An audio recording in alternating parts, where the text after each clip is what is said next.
Our next individual that we are going to be honoring is Mayor Elizabeth Patterson.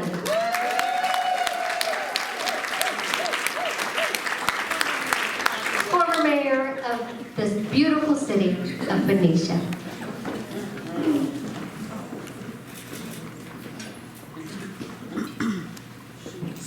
Thank you, Lisette, and thank all of you beautiful people. It's really wonderful to see you.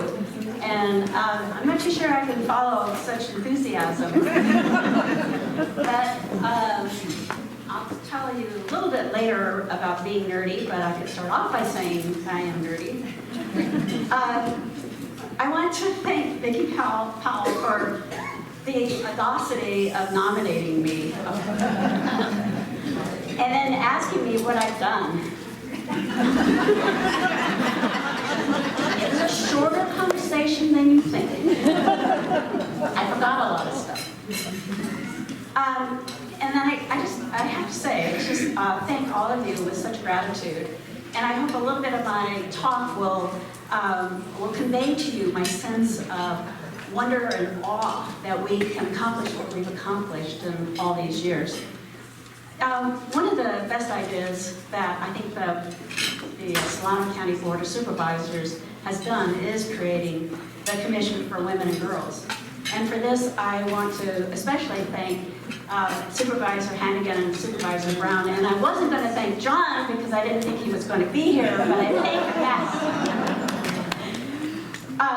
The Commission's goal is to shine a light on women and girls' economic status, health, and social welfare, and to take down the barriers to overall quality of life. The Commission does this by providing community education and advisement to the Solano County Board of Supervisors. Education is the tool for achieving these goals, and this is why, as mayor of Benicia, I appointed Gail Vaughn. Can you raise your hand? She was a retired educator, and she would know the value of education and help guide the new commission toward that. And then, of course, I want to thank Vicki Powell, who brings her own set of skills and knowledge and expertise to this noble cause. Some of you may not realize my own personal story is similar to many of the findings of the Commission's required report to the Board of Supervisors about the status of women and girls in the county. My story reflects that with barriers and challenges of being poor, an abusive family, limited resources for education, women can rise above these challenges. It is my background of growing up with my mother supporting my sister and me with the low wages that she got because she was a woman, right? She struggled with a lack of childcare, sometimes taking me to her job site. She invested in our education by moving into a middle-class community that conveniently had mixed-use housing, which meant we could live in a duplex with a Murphy bed in a neighborhood with single-family homes. I was what they call a tomboy and played in the dirt and mud and climbed trees, and my mother always had a clean dress for me to wear to school. Maybe that's where I got the idea that I wanted to dress up.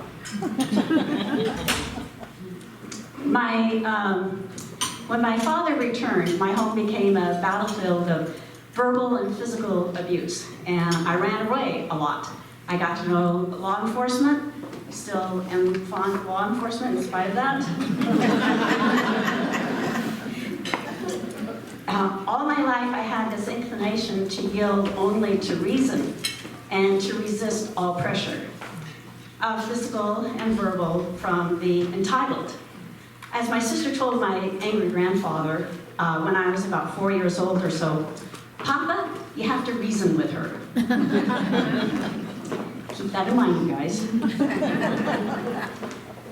Where did I get my fighting spirit? When there was something terribly wrong, I had to think to say, never again. It must not happen again. I spoke up in the past, I speak up now, and sometimes paid a price then, and not so often now. I acted and sometimes I failed, but I keep speaking up and acting. Couldn't possibly imagine any other way. As I said, growing up I shared many of the issues that women and girls have today. As a teenager, I thought being overweight was not good and decided I would learn about eating well.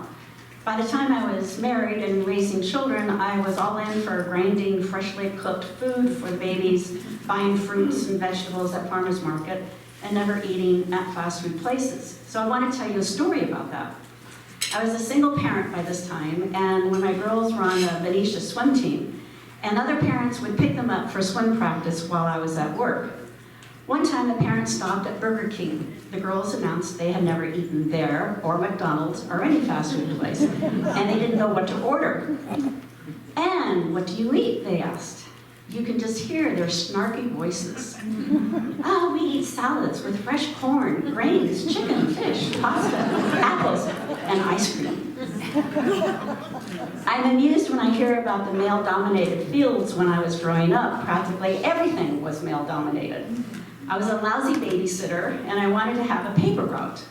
The local newspaper said girls didn't deliver papers. I thought, well, that's silly and dumb. So today, when I see so many women in so many places, high, low, medium, it is so rewarding, and I sort of feel vindicated. So you can see I have a lot in common with the Commission's report card about abuse, violence, and well-being. What worked for me was a gift of standing up. I don't know where that came from, but it's there, and I'm very grateful for that. A gift from my teachers encouraging, indeed writing on my behalf, to get an education as a path from that world of violence and being poor. A gift from a few people who sponsored me for scholarships, ordinarily going to the better kids, but not smarter. A gift for mentors who saw my energy and vision seeking a better place where I could make a difference for the environment and for people. You know, I really didn't put these together right away. While we were living in Ithaca, New York, for my husband to get his PhD, I met a neighbor in our graduate students' apartment complex who was easy to talk about a myriad of issues with the environment. He was an urban and regional planner, and the idea of my getting a master's in planning was planted. And that is what I did when I came back home to California. Before we moved to New York, I was involved in environmental issues right at the beginning of 1970. I did a protest walk along the coast where private homeowners denied access to the public beaches. This is the precursor to the Coastal Act. And I'm going to divert from my prepared thing just to tell you the story is that I'm very much a dog person. I had a big German Shepherd. And I went on this protest walk with my dog. And there were about 10 of us. And we essentially were walking about 10 miles and irritated a lot of well-to-do private property owners. And we wound up on the lawn of the City Hall at Santa Monica, and the sprinklers magically turned on when we got there. And my dog was on television barking. So anyway, we stopped. So we did that. We did a major effort for clean air in Los Angeles. We did a number of campaigns. And so I did get my master's, and personally I think women make great planners because we understand the difference that they have, this need for inclusiveness and providing for our families. I'm proud as a retired planner to bring people to the table to share, and I think women do a great job of sharing. I also think women do a great job of getting things done. My education work experience has been varied and rich and challenging because I am a woman. Fresh from graduate school and looking for work, I landed an interview with the planning division at PG&E in San Francisco. I made it through successive interviews and tests until the last interview with a division chief who asked me how I would feel if somebody else took credit for my work since I would be at an entry level. I said I was a woman and used to it.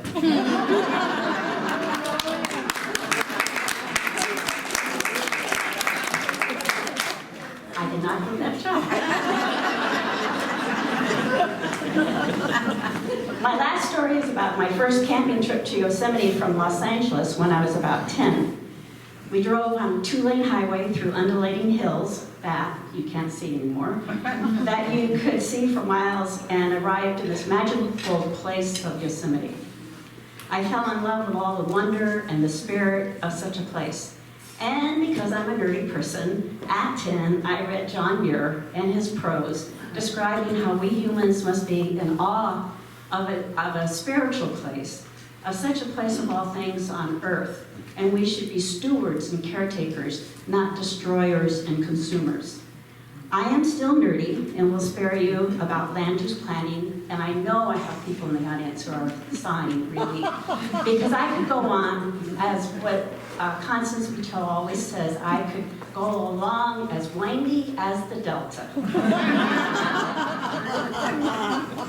I can tell you so many stories, and we have more laughs. You wouldn't believe some of the things I have experienced, and possibly even cry about. But today, most of all, I want to thank all of you, the women and the girls and the men who've been with us as partners, who really inspire me, and that I feel that we are so much stronger today than when I started out.